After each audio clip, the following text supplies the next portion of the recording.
최근 대형 태풍이 늘상 가던 대로 안 가고 자꾸 한반도로 넘어오려 하고 있습니다. 지난 바비에 이어 마이삭도 한반도를 강타하며 남부지방을 중심으로 적지 않은 피해를 남겼는데요. 이번 태풍이 특히 우려됐던 이유는 2003년 역대급 태풍으로 기록된 매미와 거의 동일한 경로를 보였고 크기와 세력 면에서도 동일한 수준을 유지했다는 겁니다. 실제로 그 위력은 대단했습니다. 빌딩과 아파트 창문이 파손된 것은 물론 가로수가 뽑혀 날아갔고 심지어 경남 일대의 2만 가구의 정전 사태까지 발생했는데요. 부산의 한 아파트 주민은 갑작스러운 암흑에 당황하며 사태 파악을 위해 창밖을 내다본 순간 놀라운 장면을 목격하게 됩니다. 지금 같은 상황에 돌아다녀선 안 될 차가 주차돼 있었던 것이죠.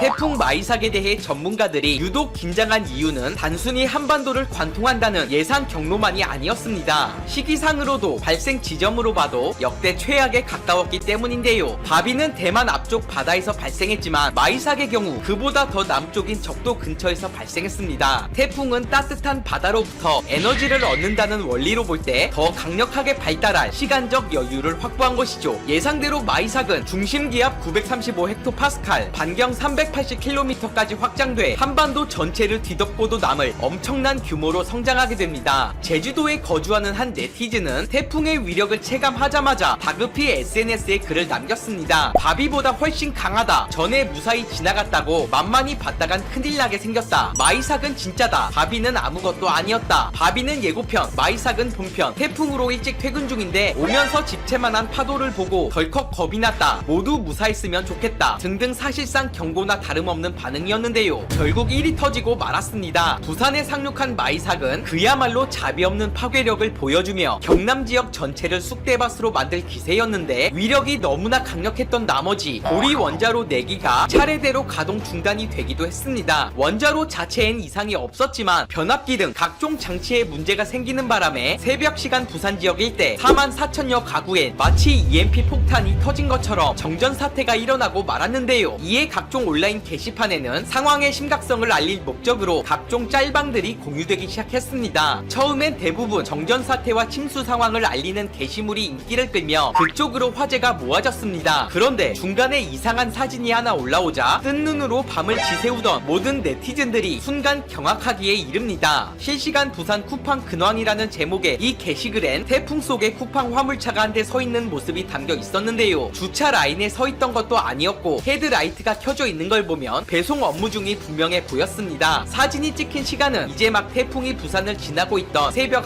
1시경이었습니다. 글쓴이에 따르면 방금 주차장을 보다 배송 중인 택배차를 발견했다. 짐을 들고 아파트 내부로 들어가시는 모습에 놀라서 찍었다. 라는 소감과 함께 글을 쓰게 된 이유를 밝혔습니다. 상황을 전해 들은 해외 네티즌들은 내가 사는 곳은 태풍 경보가 떨어지면 의무적으로 대피해야 한다. 그렇지 않으면 피해 보상을 받기 어려워진다. 이런 날에 택배 배송이라니 제정신이 아니다. 돈에 목숨을 건 게 분명하다. 한국은 원래 그런 나라다. 도시가 물에 잠겨도 음식 배달이 가능한 곳이 한국이다. 등등 대부분 미쳤다는 반응을 보였는데요. 국내외를 막론하고 네티즌들이 극단적인 반응을 보인 이유는 당시 부산의 상황이 그만큼 위험천만했기 때문입니다. 택배차가 발견된 시간에 과연 어떤 일들이 있었는지 보여드리겠습니다. 당시 부산엔 폭우와 함께 초속 39m가 넘는 강풍이 불었습니다. 심지어 1년 중 해수위가 가장 높은 대조기까지 겹치는 바람에 해안가 저지대는 침수 피해가 우려되어 대피 권고가 내려지기도 했는데요. 사하구 한 아파트에서는 한 여성이 창문에 테이프 작업을 하던 중 갑자기 파손된 유리에 큰 부상을 당해 응급치료를 받았으나 숨지는 사건이 벌어졌습니다. 간판이 떨어지거나 가로수와 철제 구조물이 쓰러지고 컨테이너가 밀려와 도로를 막는 일은 그저 예사였고 부산의 초고층 아파트인 LCT와 시그니엘 부산 호텔 등도 우려한 대로 난장판이 되고 말았습니다. 관계자에 따르면 새벽이 되자 외벽 타일과 시설 구조물들이 강풍에 뜯겨 나가기 시작했고 주변 보행로와 도로에 그대로 떨어졌다. 다행히 인명피해는 발생하지 않았으나 자칫 대형 사고로 이어질 수도 있었다며 당시 아찔했던 상황을 전했습니다. LCT 입주민과 호텔 손님들 또한 바람에 뜯겨나간 구조물이 나뒹구는 소리와 빌딩 사이를 지나는 특유의 기괴한 바람 소리에 잠을 잘 수 없었고 혹시라도 건물이 붕괴될까봐 밤새 공포에 떨 수밖에 없었다. 이 상황에 밖에 나가는 건 상상도 할 수 없어서 대피는 고려조차 조사 못했다라고 밝혔습니다. 한편 날아간 바위 크기가 태풍의 위력을 증명한다는 말이 있듯이 부산 수영구에는 경각심을 주는 차원에서 태풍 매미 때 밀려온 바위를 지금까지 보존해오고 있습니다. 이와 똑같은 현상이 부산 밀락 수변공원에서도 나타났습니다. 작게는 1m에서 크게는 2m에 달하는 바위가 곳곳에서 발견되자 대형 사고 없이 지나간 자체를 감사히 여기자는 안도 섞인 목소리가 나오기도 했는데요. 즉 상황을 종합적으로 고려하며 당시 쿠팡맨은 배송을 위해 사실상 목숨의 절반을 걸고 있었다는 결론이 나오게 됩니다. 사건이 화제가 되자 비슷한 제보가 SNS를 통해 속속 등장했습니다. 쿠팡맨으로 추정되는 한 네티즌은 차량 지분이 파손된 사진을 게시하며 문 열다가 문이 휘어졌다, 일하러 왔다가 뭔 일인지 라며 상황을 전했는데 그 와중에 쿠팡플렉스라는 단어를 써가며 유쾌함을 잃지 않는 모습을 보이자 이것이 K배송이라는 등 네티즌들의 응원을 받기도 했습니다. 한편 위험한 상황도 연출됐습니다. 부산경찰청에 따르면 영도구청 앞에 쿠팡 배송 차량이 강풍으로 전도됐다는 사실을 알렸는데 불행 중 다행으로 해당 차량은 운행 중이 아닌 정차된 상태에서 전도된 것으로 차량 내부에는 사람이 탑승하고 있지 않았습니다. 이에 쿠팡 관계자는 태풍 등 재해 상황에 대비하기 위한 내부 안전 규정을 마련하고 이에 따라 직원의 안전을 최우선에 두고 대응하고 있다. 마이삭 이전에도 풍속에 따라 지역별 배송 중단 조치가 단계적으로 이루어졌으며 전도된 배송 차량은 안전수칙에 의해 배송이 중단된 상태에서 정차 중 강풍에 의해 쓰러진 것이라고 설명하기도 했습니다. 하지만 이 주장은 다소 신빙성이 떨어집니다. 사진 속 차량은 헤드라이트가 켜져 있다는 점에서 시동이 걸려있는 것으로 확인되며 무엇보다 사고 장소가 주차장이 아닌 도로 한복판이었기 때문이었죠. 더 놀라운 것은 태풍 상황에도 쿠팡맨이 정상 배송을 진행한 건 이번이 처음이 아니었다는 사실입니다. 2016년 발생한 태풍 차바 때는 무려 71년 만에 울산 전역이 물바다가 되며 현대 자동차를 비롯 수많은 공장 생산 라인이 침수되는 등 천문학적인 피해가 발생했습니다. 불어난 물살에 119 대원들마저 속수무책인 가운데 쿠팡맨 로켓 배송 관련된 사진들이 여러 차례 제보됐고 이를 접한 네티즌들의 갖가지 반응들이 올라오기도 했는데요. 당시 사진들을 보면 처참함 그 자체입니다. 물바다로 변한 부산 해운대 마린시티 입구 앞에 쿠팡 배송 차량이 정차돼 있는 모습, 해안가 도로가 침수되자 갈 길을 잃고 정차해 있는 장면, 또 다른 사진에는 폭우가 쏟아져 금방이라도 옆 하천이 범람할 것 같은 상황 속에서 열대가량의 배송 차량들이 줄지어 이동하는 모습이 담겨 있었습니다. 도로엔 온통 태풍이 핥히고 간 흔적들로 가득했지만 아랑곳하지 않고 운행하는 모습에 무모하다는 생각이 들 정도인데요. 이들 사진을 본 한국 네티즌들은 대부분 안타까운 반응을 넘어 이런 날 일을 시킨 쿠팡에 대한 불편한 심기를 고스란히 드러냈습니다. 태풍이 와도 쉬지 못하는 거냐, 좀 늦어져도 괜찮은데 저런 것을 봐도 본사에서 눈도 깜빡 안 한 것이 문제다, 차 한 대도 없을 때 쿠팡맨 차량만 도로에 보이더라 등등 본사를 겨냥한 반응과 쿠팡 배송시킬 땐 비 오는 날엔 쉬셔도 된다고 적어야겠다, 이래서 좀 비싸도 쿠팡에서 구매한다 등등 긍정적인 반응을 보이기도 했습니다. 해외 반응만 봐도 태풍이 몰아치는 상황에서 배달 가능한 나라는 한국이 유일한 건 사실입니다. 하지만 쿠팡 측도 너무하다는 생각이 들기는 하는데요. 만약 다른 나라에서 이런 날 배달하라 그러면 어떻게 될까요? 단체 파업이 안 일어나면 다행일 겁니다. 고생하시는 만큼 안전에도 보다 신경 써줬으면 좋겠다는 생각을 해보며 오늘 영상을 마치겠습니다. 영상이 마음에 드셨다면 구독과 좋아요 부탁드리겠습니다.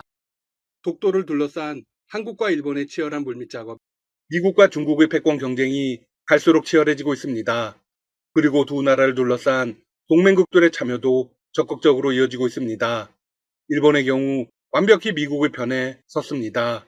그러자 중국은 연일 일본을 압박하고 있습니다. 지난 4일 중국의 항공모함이 일본 서남부 오키나와의 본토 바닷가로 항해를 했습니다. 항모와 더불어 함정 6척이 함께했습니다. 이쯤 되면 일본과 한판 붙어보자는 이야기입니다. 중국의 해군 함정들은 일본의 영해를 대놓고 침범하지는 않았습니다. 하지만 영해의 경계선까지 바짝 붙어서 항행을 했죠. 이에 일본 방위성은 경계태세를 늦추지 않으며 군사적 도발을 예의주시했습니다. 중국의 군함들은 일본 영해 부근에서 해상훈련을 펼칠 가능성도 있는 것으로 알려지고 있습니다.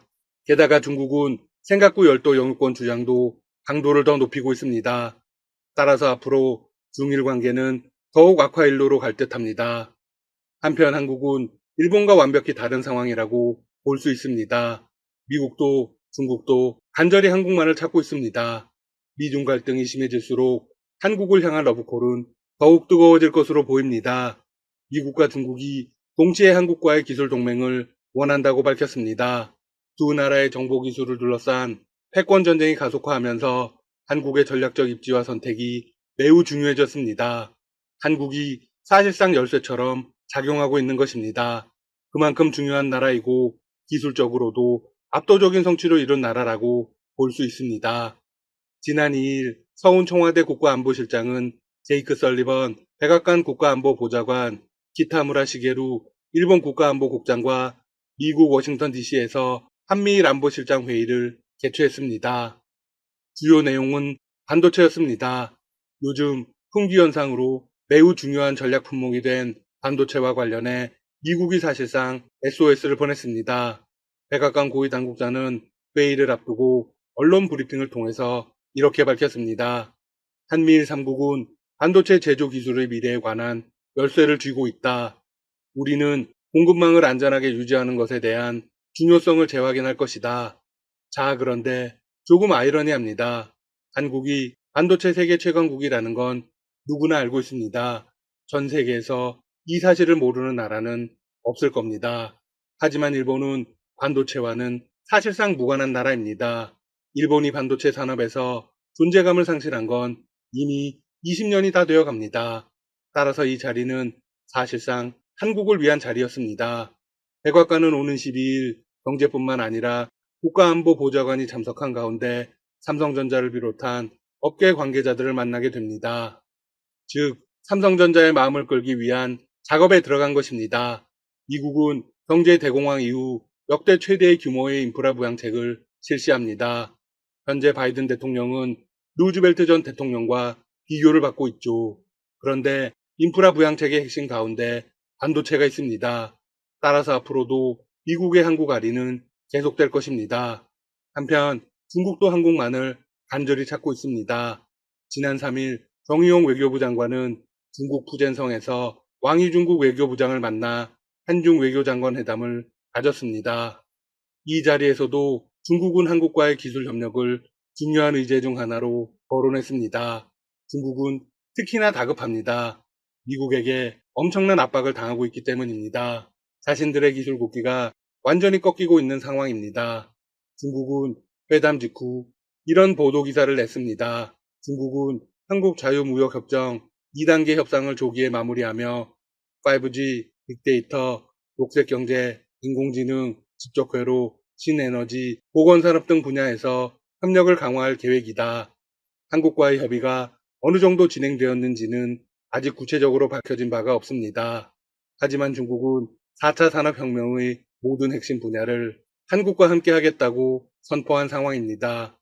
중국은 정 장관을 만나기 앞서 인도네시아, 말레이시아 외교장관과도 연쇄회동을 했습니다. 그러면서 5G 및 디지털 경제 협력을 강조한 바 있습니다. 여기서 알 수 있는 대목은 중국 역시 파트너를 늘리기 위해서 혈안이 되어 있다는 것입니다. 그 중에서도 한국을 가장 최고로 여기고 있습니다. 한편 북핵 관련 논의도 활발히 이루어졌습니다. 한미일 3국 안보실장 회의에서는 북미 대화 조기 재개 노력이 거론되었습니다. 한중 외교장관회담에서는 대화를 통한 한반도 문제 해결이 각각 강조되었습니다. 회의 직후 이런 성명이 나왔습니다. 비핵화를 향한 3국 공동협력을 통해 이 문제에 대응하고 해결하겠다는 약속을 재확인했다. 한중 외교장관회담에서 정 장관은 한반도 정세의 안정된 관리와 평화 프로세스가 실질적으로 진전될 수 있도록 중국 정부가 계속 적극적인 역할을 해줄 것을 요청한다고 말했습니다. 이런 모습을 보면 한국은 미국과 중국 사이에서 균형 잡힌 외교를 하고 있는 것이 분명해 보입니다. 한중 양국은 사드 갈등 이후 중단됐던 외교 국방부 간 2+2 대화도 6년 만에 재개하기로 합의했습니다. 지난달 미국과는 5년 만에 2+2 회의를 재가동했습니다. 그런 가운데 한중 양국도 2+2 대화에 나서면서 미묘한 흐름이 포착되고 있습니다. 한중 2+2 대화 재개는 중국 측이 먼저 한국에 제안했고 이를 우리가 받아들였다는 관측이 나오고 있습니다. 그만큼 중국이 한국에게 밀착하고 있는 모습입니다. 한중 2+2 대화는 박근혜 정부 시절이던 2013년 12월 중국 베이징에서 처음으로 열렸으나 2015년 1월 서울에서 개최된 2차 회의를 마지막으로 6년째 중단된 상태입니다. 이유는 사드로 추정됩니다. 2016년 주한미군의 사드 배치 이후 양국 관계는 크게 경색되었습니다. 하지만 동맹국 외교 강화를 표방한 조 바이든 미국 대통령이 새롭게 취임한 뒤 한미일 협력 강화를 도모하자 중국이 태도를 바꾸는 것입니다. 지난달 미국 토니 블링컨 국무장관과 로이드 오스틴 국방장관의 취임 후 첫 출장지로 한국과 일본을 선택했습니다. 그러자 중국은 이에 질세라 정용 장관을 후젠성으로 초청한 것입니다. 사실상 대미 견제의 보석을 깔고 있는 것입니다. 왕이 부장은 회담 모두 발언에서 이렇게 주장하기도 했습니다. 한국과 중국은 함께 유엔을 핵심으로 하는 국제 형세를 수호할 것이다. 국제법에 기반한 국제 질서를 유지하고 다자주의를 함께 수호하며 공동의 이익을 심화 확대하기 바란다. 또한 내년 한중 수교 30주년을 맞아 양국 관계발전 로드맵 마련을 위한 미래발전위원회를 올해 상반기 내 출범시키기로 했습니다. 한국을 향한 미국과 중국의 러브콜이 굉장히 적극적입니다. 하지만 한국은 두 나라 어디에도 끌려다닐 이유는 없습니다. 한국은 우리에게 유리한 방향으로 협상을 이끌어야 합니다. 두 나라 모두가 간절히 찾는다는 건 그만큼 유리한 고지에서 협상을 할 수 있다는 의미이기 때문입니다. 국내 전문가들도 이렇게 이야기하고 있습니다. 양국 제안에 어느 정도 호응하면서 일관된 기준과 가치관에 기반한 행보로 우리 외교 공간을 넓히려는 시도가 필요하다. 앞으로 한국의 입지는 나날이 더 늘어날 것입니다. 지금까지 닥터시사TV였습니다. 여러분 시청해주셔서 감사합니다. 구독과 좋아요 부탁드립니다. 이어지고 있습니다. 한국은 독도의 예산을 적극적으로 투자해 관련 시설들을 확충하는 데 집중하고 있습니다. 그러자 일본도 어처구니 없는 주장을 이어가고 있습니다. 스가 관방장관은 브리핑에 나서 자신들도 독도 영유권 주장을 강화하기 위해 예산을 적극 투입하겠다고 밝혔죠. 다만 전체적인 방향성은 다릅니다. 일본은 국제사회에 더 집중하고 있습니다. 독도가 한국과 일본의 분쟁 지역인 것처럼 독도 문제를 국제사회에 부각시키고 여론몰이를 하려고 하죠. 목표는 독도 문제를 국제사법재판소까지 끌고 가는 것입니다. 국제사법재판소에는 일본인을 포함해 일본을 지지하는 세력이 많습니다. 일본이 이렇게 나오는 이유는 한국이 독도를 치료 지배하고 있기 때문입니다. 일본은 영유권을 주장하는 것 말고 달리 방도가 없습니다. 만약 무력으로 빼앗으려고 들면 그때부터는 전면전입니다. 반면 한국은 실지배 중이기 때문에 그 영향력을 더욱 강화해야 합니다. 따라서 시설물이나 주민 등이 중요합니다. 최근 독도가 소속된 울릉군은 독도 비즈니스 센터를 건립한다고 공식적으로 발표했습니다. 앞으로 비즈니스 센터가 완공되면 독도 방문객들의 편의가 크게 늘어날 전망입니다. 그 외에도 매우 중요한 효과가 있습니다. 비즈니스 센터 이야기는 조금 뒤에서 하겠습니다. 먼저 더 중요한 독도 입도 지원센터 이야기부터 해보겠습니다. 독도와 관련해서는 이런 이야기가 있습니다. 독도는 3대가 덕을 쌓아야 갈 수 있다. 그만큼 독도 땅을 밟는 건 어렵다는 뜻입니다. 독도는 자연이 허락해야만 들어갈 수 있기 때문입니다. 따라서 국민들이 독도에 더 안전하게 방문하기 위해서는 두 가지가 필요합니다. 바로 독도 방파제와 독도 입도 지원센터입니다. 현재 독도에는 방파제가 없습니다. 동해는 파고가 높은 데다 너울도 심해서 1년 중에 독도를 방문할 수 있는 날은 140일 정도밖에 안 됩니다. 따라서 365일 언제든 국민들이 독도 땅을 밟기 위해서는 방파제가 있어야 하겠죠? 다음으로 중요한 건 독도 입도 지원센터입니다. 이 시설물은 독도에 입도한 방문객들이 보다 안전하게 독도를 누빌 수 있도록 하는 시설물입니다. 방문객이 기상 악화 시 긴급하게 대피하거나 필요한 경우 도움을 받을 수 있는 구급시설물입니다. 그런데 이렇게 중요한 시설물의 건립이 오랫동안 방치되었습니다. 현재 독도를 지키기 위해서 가장 많은 노력을 기울이는 곳은 경북도의회 독도수호특별위원회입니다. 위원회의 주요 목적은 일본의 독도 침탈 야욕을 저지하고 국제사회의 독도에 대한 잘못된 인식을 바로잡는 것입니다. 목적을 위해서 가장 필요한 일은 독도에 대한 실효적인 지배를 강화하는 것입니다. 그래야 국제법으로도 일본이 독도를 넘볼 수 없도록 할 수 있기 때문입니다. 그리고 그 과정에서 중요한 것이 독도 방파제 및 독도 입도 지원센터 건립 사업의 추진입니다. 독도 입도 지원센터는 막대한 예산이 들어가는 거대한 시설물이 아닙니다. 예산 확보와 건립이 물리적으로 별로 어려운 일이 아니죠. 그런데 왜 수년 동안 지지부진한 걸까요? 정부가 의도적으로 손을 놓은 것이라고 밖에는 해석할 수 없습니다. 무엇보다 박근혜 정부가 독도를 실효적으로 지배할 수 있는 사업 예산을 묶어놓고 쓰지 않았다는 의혹이 제기되고 있습니다. 이는 실제로 2018년에 크게 제기된 의혹입니다. 정부가 조직적으로 독도 관련 예산 집행을 무산시킨 것이 아닌가라는 설이 있었죠. 물론 관련 증거도 있습니다. 경북도의회는 2015년부터 독도 입도 지원센터 건립 예산을 건의했습니다. 국회에서 의결도 완료되었습니다. 주무부처인 해양수산부를 거쳐 기획재정부 심의도 통과했죠.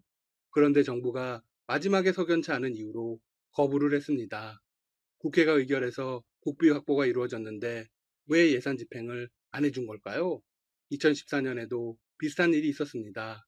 독도 지속 가능 기본 계획 및 시행 계획에 따라 독도 입도 지원센터 건립 예산 30억을 처음 편성했지만 국무총리 주재의 회의에서 사업 보류 결정을 내렸습니다.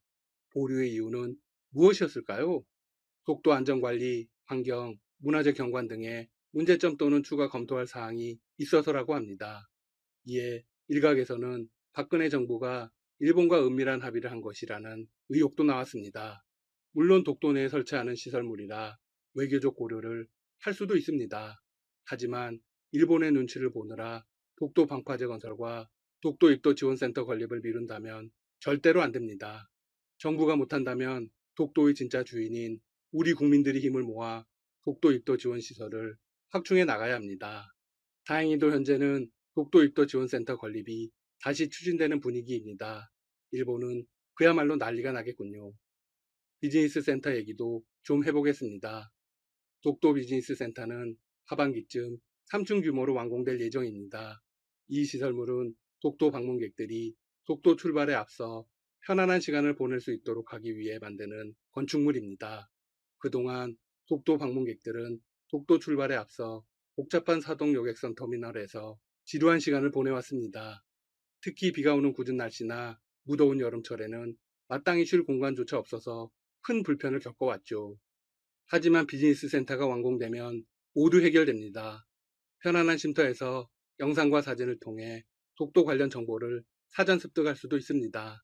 무엇보다 중요한 것은 독도 방문 후 여객선 하선과 동시에 독도 명예 주민증을 현장에서 발급받을 수 있게 되었다는 것입니다.